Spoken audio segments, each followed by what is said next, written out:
Ku beri nama pedang ini Naga Puspa. Selamatkan dia.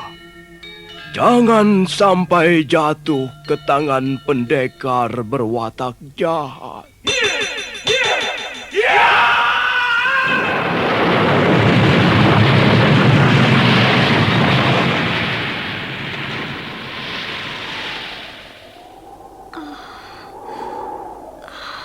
Kakang Kamandano, kau masih juga tidak percaya bahwa aku mencintaimu. Meisin, maafkan aku, Meisin. Meisin. Meisin!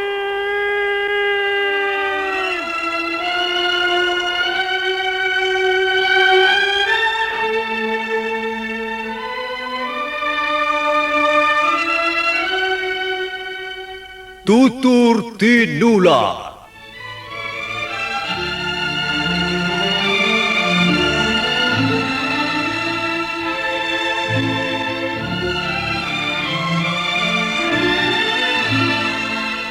Sebuah sandiwara radio serial, produksi Sanggar Cerita dan Teater Sanggar Prativi. Sebuah kisah dengan latar belakang sejarah runtuhnya Singasari dan berdirinya Kerajaan Majapahit.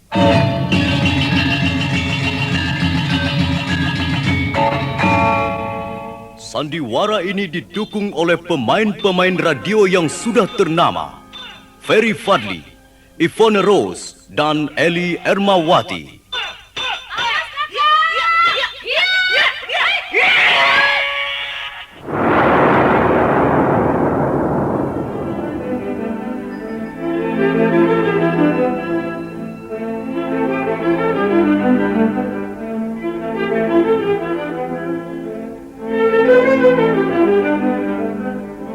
Cerita ini ditulis dan disusun oleh S. Tijab. Teknik dan montase dikerjakan oleh M. Pranoto dan Edwin Sutandi. Sutradara Bambang S. Kali ini mengetengahkan episode kedua dengan judul Kisah dari Seberang Lautan.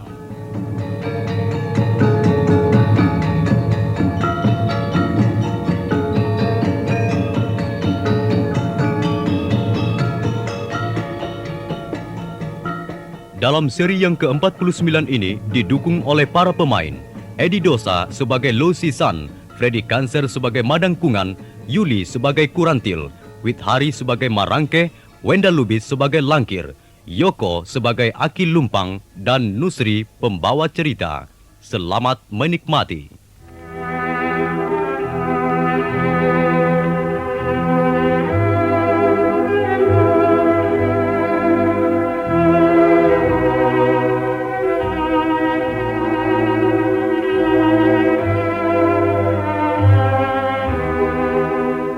Madangkungan masuk ke rumahnya. Di dalam benaknya ada banyak rencana sehubungan dengan niatnya merebut pedang Naga Puspa. Laki-laki bertubuh tegap dan berwajah jantan itu mengambil tempat duduk. Tangannya meraih kendit tuak. Ketika akan menuang tuak ke dalam cangkir, terdengar pintu dibuka pelan dan Kurantil masuk. Wanita cantik itu langsung menghampirinya dan duduk di sebelahnya. Mari kutuangkan minuman untukmu, Kakang.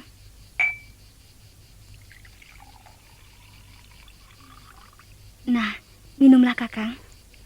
Mau apa kau datang kemari lagi, Kurantil? Mengapa kau selalu tidak ramah padaku, Kakang Madangkungan? Mengganggu saja kerjamu. Aku selalu bersedia menolongmu, tapi masih kau katakan mengganggu. Apalagi yang bisa kulakukan, yang bisa menyenangkan hatimu, Kakang? Aku tak suka terus-menerus diikuti perempuan. Aku di desa Anjaban ini di rumah bibiku. Tapi kau selalu datang kemari. Aku tak percaya kalau kau tidak memahami perasaanku.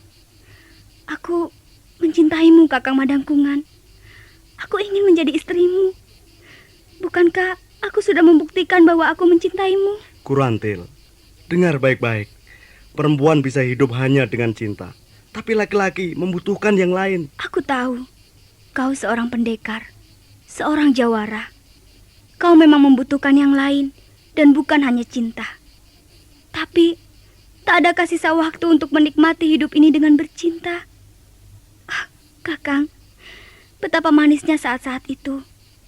Seluruh milikku sudah kuserahkan padamu. Sudahlah, aku tak mau bicara lagi soal cinta. Kakang, mengapa kau berubah? Adakah wanita lain di hatimu sekarang? Kurantil, jangan ngaco. Kau tahu apa yang ada di kepalaku sekarang ini. Dengar, Madangkungan harus menjadi pendekar pilih tanding sekarang. Kakang, apa senangnya menjadi orang seperti itu? Kau perempuan, mana bisa merasakan kesenangan dan kebanggaan laki-laki. Kalau ingin memperoleh kesenangan, cukup datang kemari dan mengetuk pintu rumahku. Setelah itu, kau pulang dengan wajah berseri. Tapi sekarang aku tak akan melayanimu lagi, Kurantil. Oh, Kakang, mengapa sekarang kau berkata seperti itu? Sungguh menyakitkan. Kalau hatimu sakit, nah, pergilah dan jangan lagi datang kemari. Kakang Madangkungan, bukankah kau yang memulai lebih dulu? Sekarang, setelah bosan, kau campakkan aku seperti sampah. Kurantil, jika kau masih ingin bersamaku, maka kau harus membantu aku. Bukankah selama ini aku selalu membantumu, Kakang? Aku bersedia melakukan apa saja demi cintaku padamu. Bahkan aku rela berpisah dengan saudara laki-lakiku demi cintaku padamu. Sekarang, apa lagi yang harus kulakukan untukmu? Katakan, Kakang. Katakan apa yang harus kulakukan untukmu. Asal jangan kau campakkan diriku ini. Kurantil, kau harus menemui orang itu lagi. Siapa, Kakang? Orang asing itu. Bukankah aku sudah membawanya kemari? Ya, tapi aku gagal merebut senjatanya yang berupa sebuah pedang. Nah, sekarang kau harus bisa mengambil pedang itu untukku. Bagaimana aku bisa menemuinya lagi, Kakang? Dia tentu tidak akan percaya lagi padaku. Kau bisa menggunakan berbagai cara untuk mengambil benda itu. Baiklah, aku akan mencobanya. Kurantil, Iya, Kakang. Kau cantik. Kalau mempunyai maksud-maksud tertentu, kau selalu mengatakan aku cantik.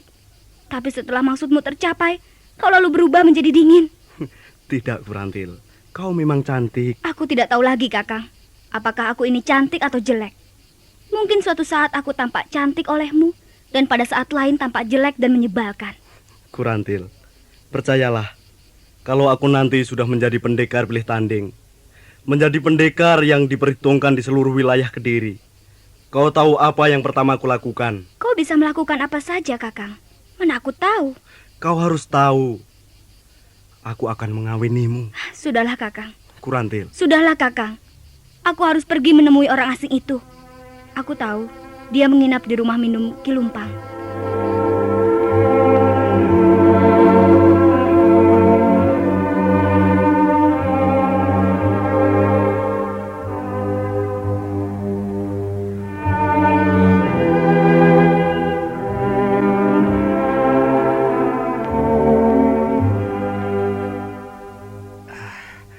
Kau memanggil kami, Kakang Madangkungan? Iya.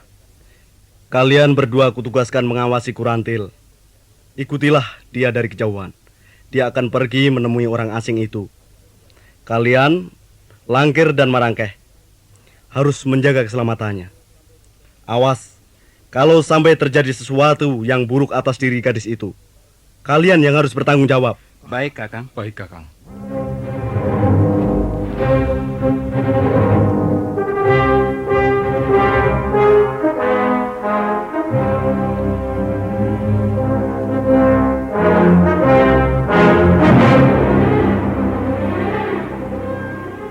Selamat malam, Kilumpang. Oh, Kurantil. Mau apa kau malam-malam datang kemari? Oh, sayang sekali. Tuak buatan Papa Yaman sudah habis. Biasanya kau datang kemari untuk sekendi tuak kesukaan Madangkungan. Pacarmu itu bukan? Kilumpang bisa saja. Sekarang aku datang ke rumahmu bukan untuk membeli tuak. Oh, lalu kau mau apa? Rumah minum ini sudah akan kututup. Ki Lumpang, Ah, apakah tamu orang asing itu sudah tidur? loh, mau apa kau menanyakan tamuku? Ya, mungkin dia sudah tidur, atau mungkin juga belum. Sejak tadi dia berada di kamarnya, di belakang sana. Aku ingin menemuinya. Kurantil, jangan. Apa kau sudah gila? Nanti kalau Madangkungan tahu, bisa geger. Kasihan tamuku, Kurantil. Dia pasti akan menjadi korban kemarahan Madangkungan. Itu urusanku, Ki Lumpang. Aku akan minta maaf pada orang itu. Aku sudah berbuat salah padanya. Kau berbuat salah apa pada orang itu? Kau tak perlu tahu, Ki Lumpang. Kalau begitu, aku tak akan mengizinkanmu mengganggu orang itu. Ki Lumpang, kalau kau masih mempunyai rasa takut pada Madangkungan, kau harus membantu aku. Apa? Apa? Kalau kau tidak mengizinkan aku menemui orang itu, kau harus mempertanggungjawabkannya di depan Madangkungan. Baiklah, Kurantil, baiklah. Kalau kau menemui orang itu atas kemauan Madangkungan, baiklah. Ayo masuklah. Kau tunggu saja di sini. Biar aku sendirian menemui orang asing itu.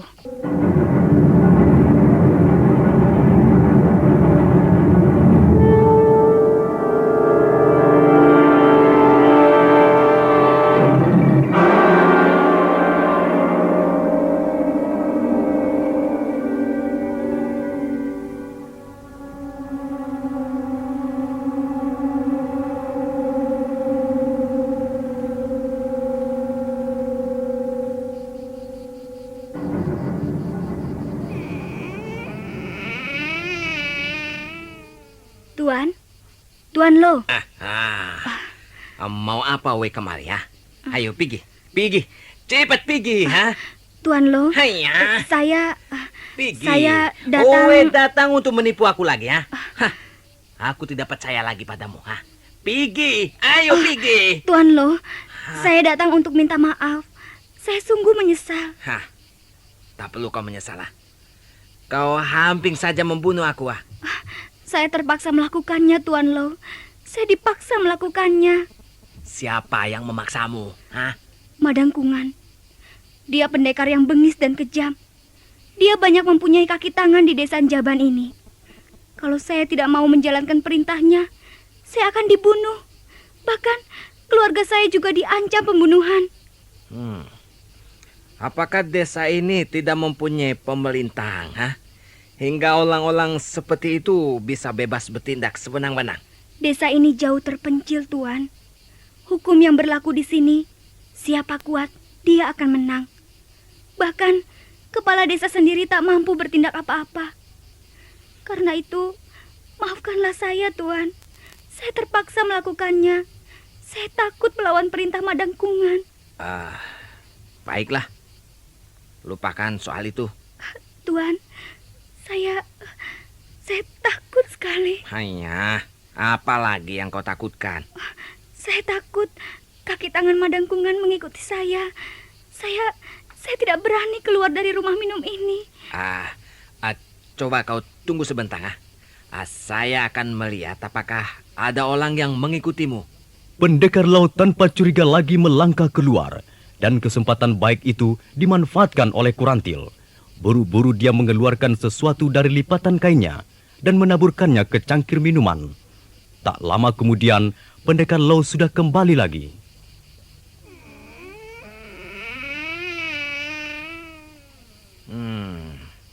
Tak ada siapa-siapa di luar. Aku memeriksa sampai jauh keluar halaman rumah minum ini. Tak ada seorang pun yang pantas dicurigai. Hanya pemilik rumah minum ini yang masih tinggal. Tapi dia pun sudah tiba pulas di bangku panjang.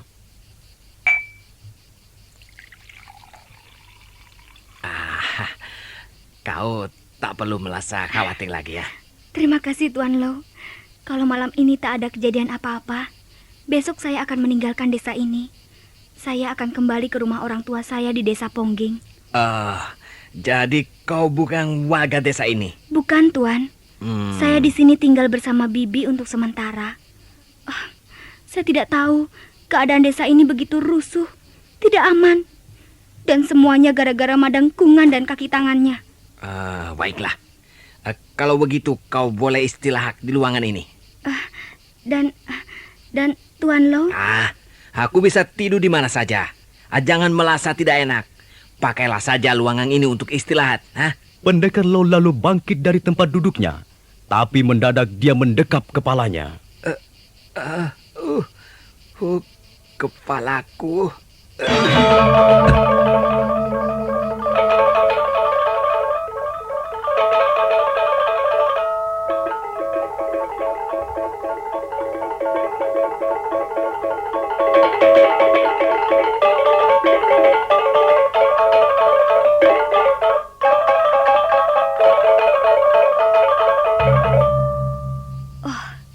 Racun tidurku bekerja dengan bagus sekali. Orang ini tak akan mampu bangun sebelum besok pagi. Dia akan tidur pula seperti orang mati, karena urat sarafnya termakan oleh racun tidurku. Baiklah, aku akan mencabut pedang itu dari pinggangnya dan segera membawanya ke rumah Madang Kungan. Kurantil lalu meraba pedang yang terselip di pinggang pendekar Lo, lalu pelan-pelan meloloskannya. Berat sekali pedang ini. Lebih berat dari 2 tandan pisang. Aku harus mengambil jalan pintas ke rumah Kakang Madang Kungan. Aku takut ada orang merebut senjata ini.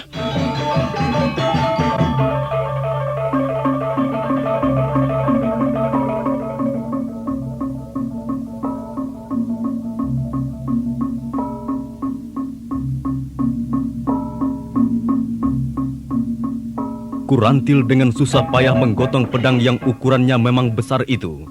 Dia terus berjalan dalam gelapnya malam, melewati kebun-kebun dan jalan setapak menuju rumah Madang Kungan. Ampun, beratnya. Aku seperti menggendong 2 orang bocah sekaligus. Napasku hampir putus rasanya. Tapi aku tidak boleh terlalu lama di tempat ini. Aku harus segera tiba di rumah Kakang Madang Kungan.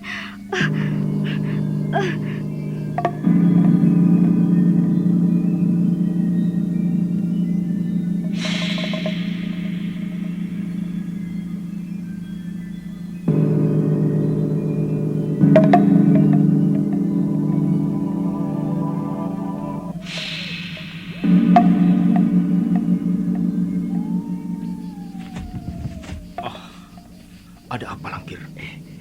Apa yang dibawa Kurantil? Sepertinya benda yang sangat berat. Apalagi kalau bukan pedang ajaib itu. Kalau begitu, dia telah berhasil mendapatkan pedang itu. Wah, aku ingin melihatnya. Langkir! Kita hanya disuruh mengikuti dari jauh. Langkir!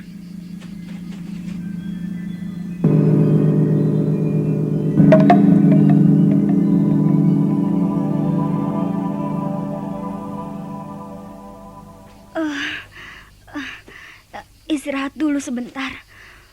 Ampun beratnya. Pedang ini mestinya milik raksasa yang suka makan manusia. Kurantil sampai ngos-ngosan membawa pedang naga puspa ke rumah Madang Kungan. Pedang yang besar itu, sementara dia istirahatkan sejenak, disandarkan di sebuah batang pohon. Pada saat hendak menyeka peluh yang mengalir di dahinya, mendadak sebuah bayangan berkelebat.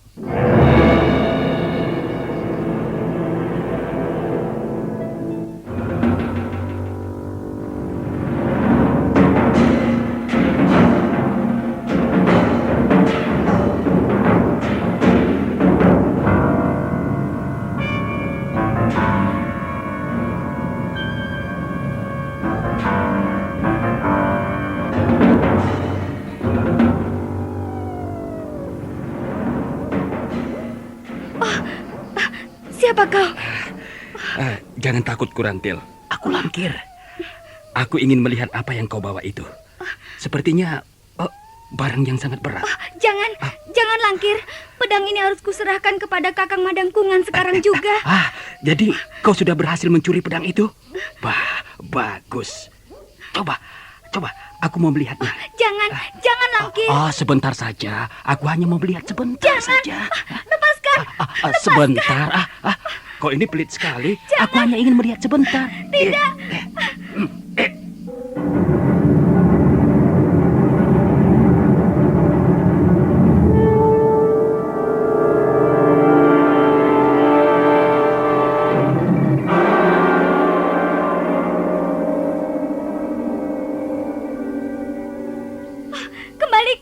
Kembalikan pedang itu. Pedang ini beratnya saja luar biasa. Oh, benar-benar pedang yang hebat. Kembalikan. Ayo, kembalikan. Ada apa? Mengapa kalian ribut-ribut di sini? Kang Marake, lihat. Langkir telah merebut pedang itu dari tanganku. Langkir, kembalikan pedang itu padanya. Apa? Kembalikan? Rugi, Rugi kalau aku kembalikan pedang ajaib ini. Dengan pedang ini, aku bisa menjadi pendekar pilih tanding. Langkir, kalau Kakang Madangkungan tahu, kau akan dicincang habis. Kau tahu, dialah yang menyuruh aku mencuri pedang itu.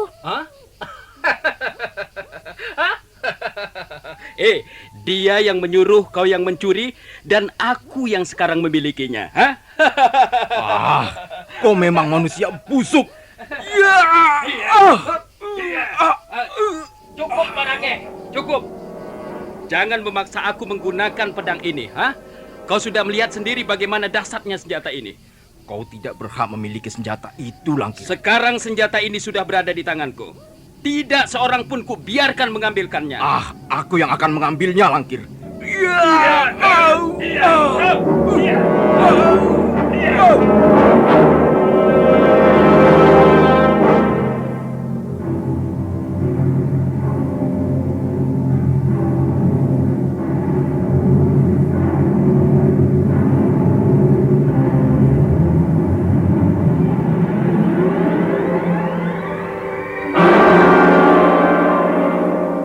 Marangke terus menyerang Langkir. Langkir berusaha menangkis serangan Marake sambil terus berusaha melindungi pedang di tangannya.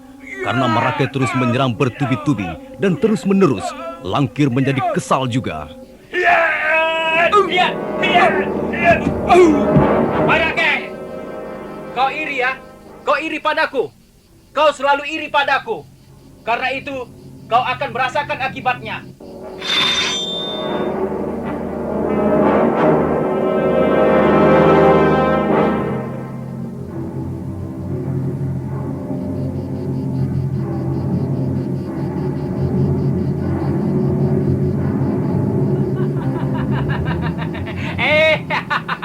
Ayo Marake, majulah kalau kau ingin mampus.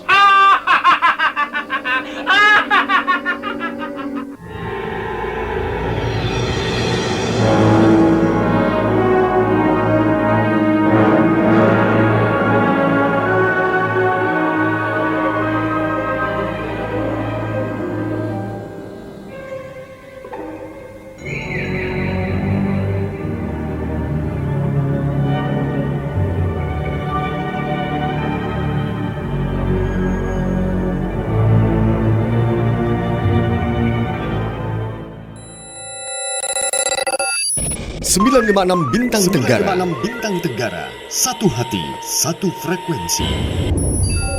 Satu hati, satu frekuensi.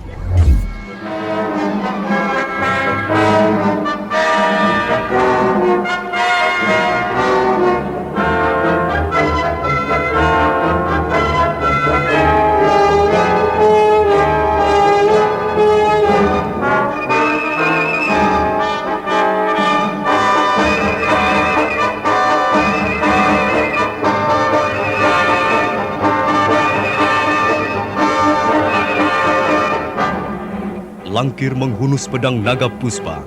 Pedang yang berukuran tidak lumrah itu diangkat-angkat ke atas udara. Marake untuk sesaat tak berani bergerak. Dia hanya melihat ke arah temannya yang mengacung-ngacungkan pedang sambil tertawa-tawa seperti orang gila.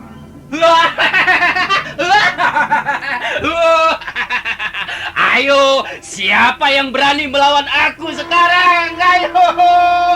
Ayo, Marake. Ambillah pedang ini dari tanganku kalau kau berani. Langkir. Langkir.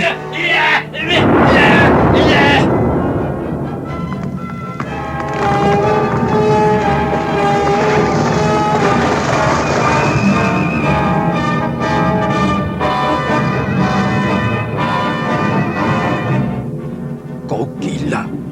Kau jangan main-main dengan senjata itu, Langkir. Kau takut, Marake? Kau takut padaku, bukan? Langkir. Tawamu itu. Tawamu seperti bukan tawamu yang aku kenal, Langkir. Kau kesurupan. Kau seperti orang yang kesetanan. Langkir. Hentikan permainan ini. Hentikan. Aku temanmu sendiri. Aku Marake. Apa kau tak mengenaliku lagi, Langkir? Tentu saja aku mengenalimu, Marake.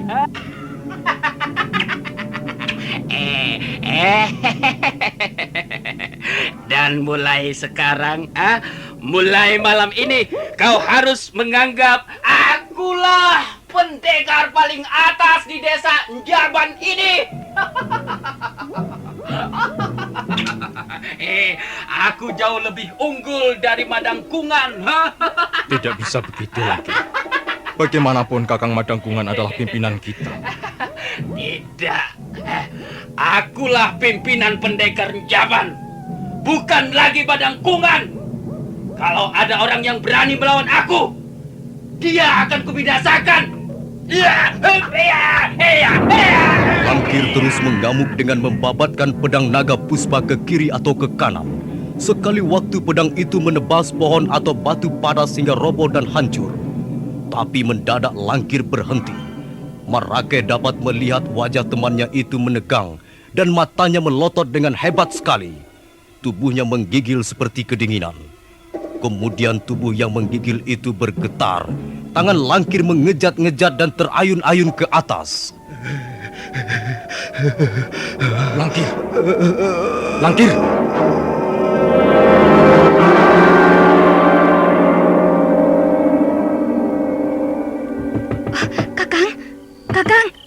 Kakang Madangkungan.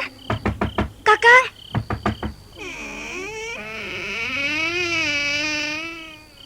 Bagaimana Kurantil? Kau berhasil? Celaka, Kakang.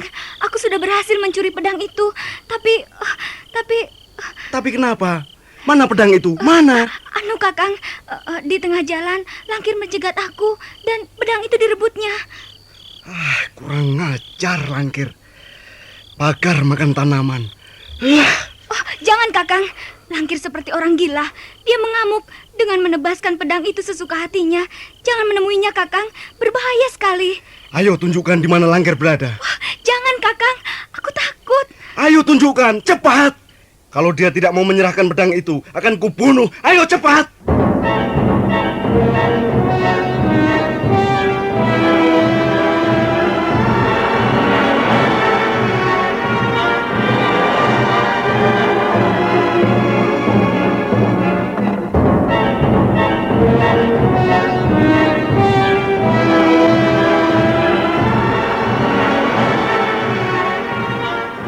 Sebenarnya Kurantil tak mau menunjukkan di mana Langkir telah merebut pedang naga puspa. Dia takut sekali melihat Langkir yang mengamuk bagaikan orang kemasukan iblis. Tapi Madangkungan terus saja menyeretnya. Mana dia? Akan kupuntir leher anak itu. Tadi di sini, Kakang. Lihat saja bekasnya. Pohon dan batu-batu pada hancur. Aku ngeri melihatnya, Kakang. Maka begitu Langkir bertempur dengan Marake, aku diam-diam langsung kabur ke rumahmu. Tapi mana dia? Mana? Kakang! Kakang Madangkungan! Oh, celaka, Kakang. Celaka! Marake, mana Langkir? Di sana. Ayo ikut aku, Kakang.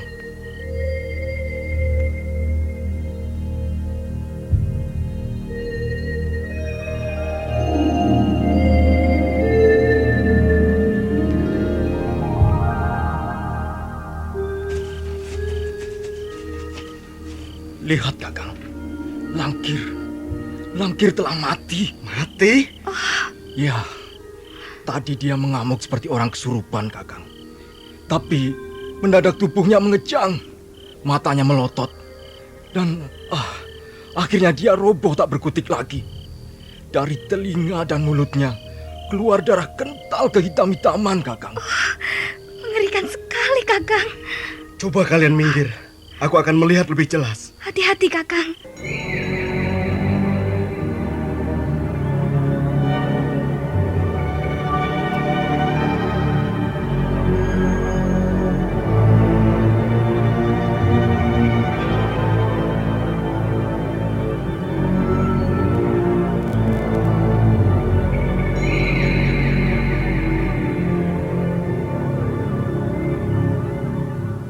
Madangkungan pelan-pelan mendekati mayat Langkir yang terlentang di atas rumput. Memang benar, mulutnya mengeluarkan darah kental kehitam-hitaman, juga telinganya. Tapi yang lebih mengerikan adalah wajahnya. Wajah itu menjadi biru seperti terbakar. Coba lihat tangannya, Kakang. Tangan itu masih erat menggenggam pedang. Iya, tangannya kejang. Buku-buku jarinya mengancing dengan rapat seperti diberi perekat. Aku sudah berusaha membuka tangannya itu, tapi tidak bisa, Kakang. Baru kali ini kulihat peristiwa kematian seperti ini. Mungkin pedang itu pedang keramat, Kakang. Aku sudah memperingatkannya berkali-kali, tapi Langkir tidak menggubris. Ya, sekarang dia telah menjadi korban. Jelas pedang itu bukan pedang sembarangan. Setiap keluar dari sarungnya, dia seperti iblis menyeringai, memperlihatkan kedahsyatan taring-taringnya. Sebaiknya pedang seperti itu dimusnahkan saja, Kakang. Tidak, aku yang harus memiliki pedang seperti ini seterusnya. Jangan, Kakang. Lebih baik kembalikan saja pedang itu ke orang asing itu. Tidak, aku berkata tidak. Aku bisa. Aku mampu membawa pedang semacam ini. Aku bahkan pernah mengenal jenis senjata ini atau senjata lain yang tak kalah dahsyatnya. Aku bisa memelihara senjata seperti ini. Kau tidak usah khawatir. Marakeh, kau pegang tangan ini. Kau mau apakan, Kakang? Bodoh. Bagaimana aku bisa mengambil pedang itu tanpa harus mengerat jari-jari Langkir satu persatu?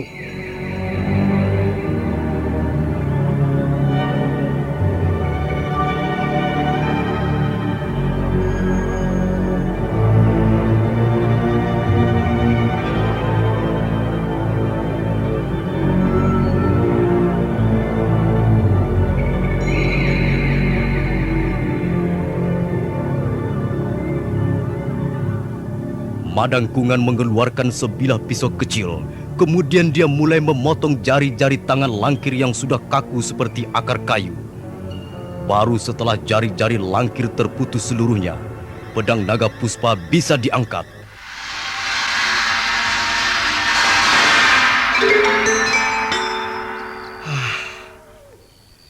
Akhirnya benda ini jatuh juga ke tanganku. Bukankah itu yang kau idam-idamkan, Kakang? Kau kelihatan lebih perkasa dengan senjata itu, Kakang Madangkungan. Ya, laki-laki dan senjata merupakan saudara kembar yang tak dapat dipisahkan. Laki-laki tanpa senjata yang handal, sama halnya macan tanpa gigi. Ada apa, Kakang? Ada sesuatu yang bergerak dari dalam pedang ini. Sesuatu yang mengalir dengan deras sekali, menyembur ke dalam urat-urat nadiku. Dia semakin kuat mendesak. Dia menghisap kuat sekali. Kakang, lepaskan benda itu. Lepaskan. Lemparkan sarung pedang itu, Marakeh. Cepat, cepat. Dia menghisap kuat sekali, seperti akan memusnahkan seluruh kekuatanku.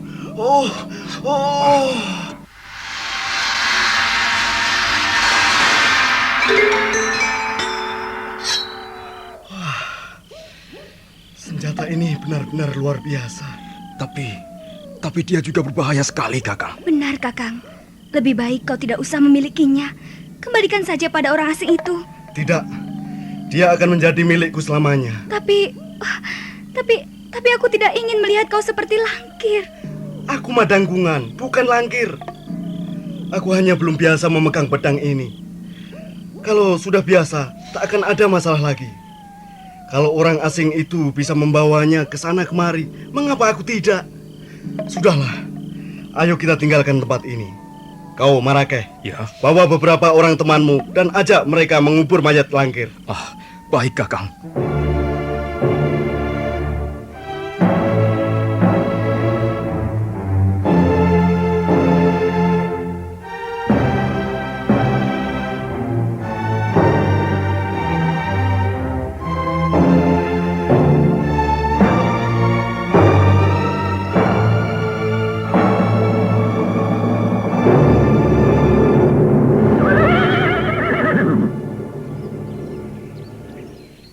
Kakang, Kakang. Oh, mau kemana kau, Kakang? Tidak perlu kau tahu aku mau pergi kemana. Sekarang kau begitu. Setelah kau dapatkan pedang itu, kau mulai dingin padaku. Pasti sekarang ini aku tampak jelek di matamu, bukan? Jelek dan menyebalkan. Soalnya kau selalu ingin tahu urusanku. Mengapa aku tidak boleh tahu? Ini urusan laki-laki. Persoalan antara laki-laki dengan laki-laki. Kau jangan turut campur. Kakang, tidak biasanya kau pergi dengan kuda. Kau mau kemana sebenarnya? Ke Pongging, Ke Pongging. Mau apa kau ke sana? menemui seseorang. Siapa? Aku harus membereskan urusanku dengan orang itu. Urusan apa? Dan siapa orang yang akan kau temui itu? Kurantil, ini adalah persoalan dendam lama. Kuperingatkan agar kau jangan ikut campur. Tidak, tidak. Aku harus tahu siapa orang itu. Siapa yang akan kau temui di Pongging? Kau jangan mendesakku. Aku harus tahu. Kau harus mengatakannya padaku. Baiklah, akan kukatakan siapa orang itu. Aku ke Pongging untuk menemui kakakmu.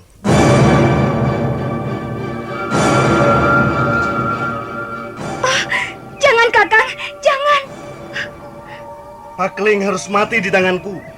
Dengan pedang ini, aku pasti akan dapat membinasakannya. Oh, Kakang, Pakeling adalah saudara tuaku. Mengapa kau akan membunuhnya? Sudah kubilang jangan turut campur. Minggir! Jangan, Kakang. Kumohon jangan. Kakang Madangkungan, kumohon jangan lakukan itu. Jangan lakukan itu. Demi aku, jangan lakukan itu. Jangan, Kakang. Jangan.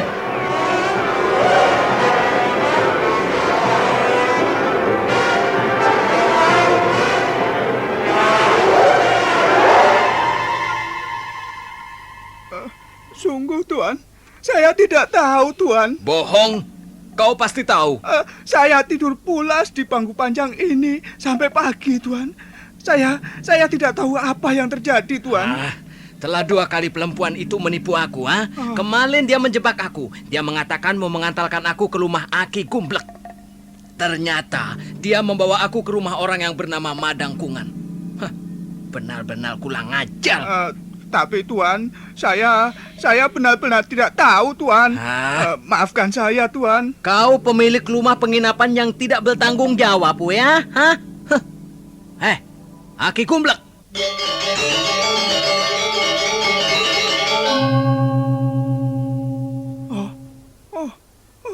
Kemana dia pergi? Cepat sekali dia menghilang. Setelah menyebut Aki Gumblek, terus lenyap begitu saja.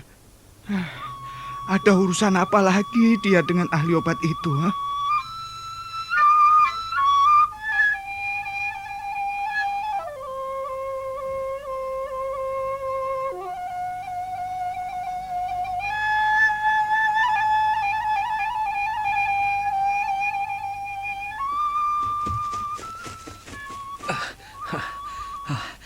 Cepat sekali orang tua itu berlari. Pasti punya ilmu meringankan tubuh yang baik. Aku yakin. Pasti dialah yang membawa lali mesin. Macam-macam saja pengalamanku di negeri ini. Istriku hilang. Dan sekarang pedangku diculik orang. Itu dia. Aku melihat bayangannya melintas di balik pohon-pohon liar itu. Iya!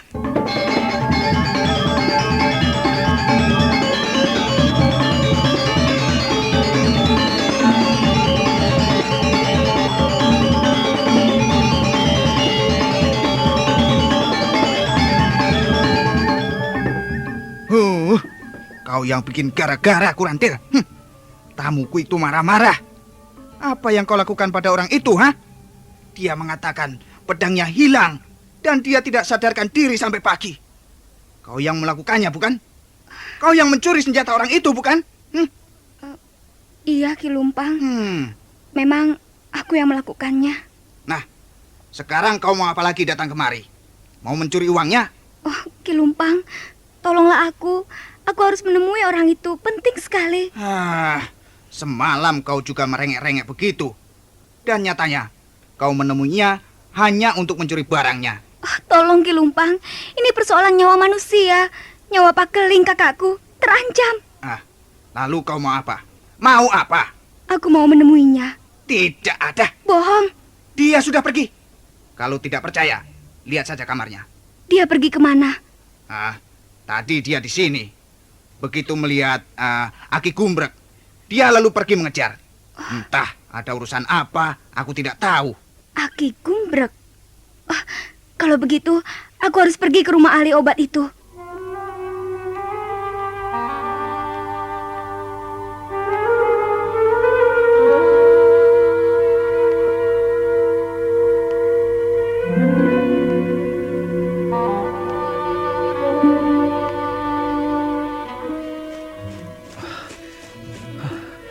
Kurang ajar.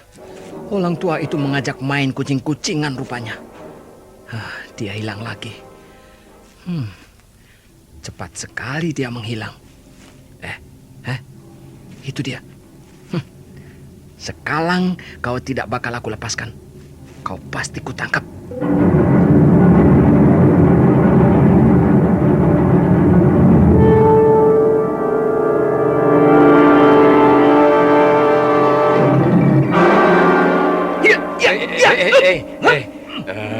Ini ada apa ini, ha? Tunggu. Kau yang bernama Aki Gumbrek, bukan? Iya, benar. Aku Aki Gumbrek. Lalu mana istriku? Mana? Kau telah menculik istriku, ha? Awas, ha? Aku bisa berbuat kejam sekali jika kau mempermainkan aku. Ngerti? Ayo katakan, mana istriku? Mana? Aduh. Tapi ini lepaskan dulu tanganku. Kurang ajar kau. Akan kupatahkan tangan-tanganmu kalau kau berani menyakiti istriku, tahu? Tenang dulu, tenang. Sabar. Tenang. Kalau kau ingin mengambil istrimu, mari ikut aku.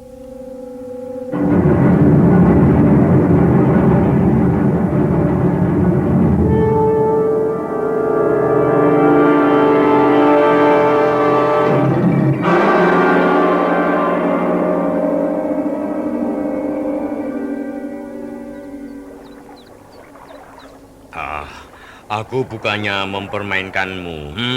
Juga aku tidak bermaksud menyakiti atau mengganggu istrimu. Lalu mana istriku?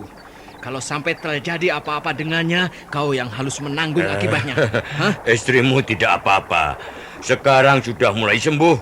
Sudah menjadi segar kembali. Aku tidak percaya sebelum kau bawa aku menemui istriku. Tahu? Ayo sekarang mana? Tunjukkan. Jangan hanya bicara kau. Ayo. Mari. Ayo masuk ke rumahku.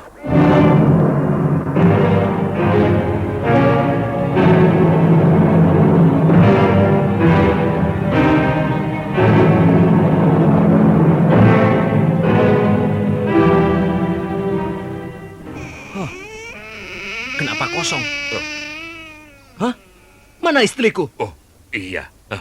Mana dia? Mana? Oh, biasanya dia duduk di bangku bambu ini. Tapi, kok sekarang tidak ada?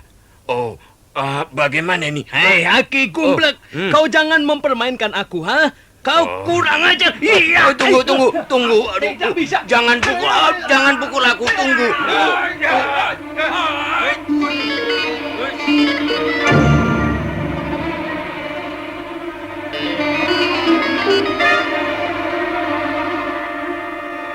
Pendekar Low sangat marah. Dia merasa dipermainkan oleh Aki Gumbrek. Karena itu, dia terus menyerang orang tua itu dengan pukulan, tendangan dan sodokan-sodokan berbahaya.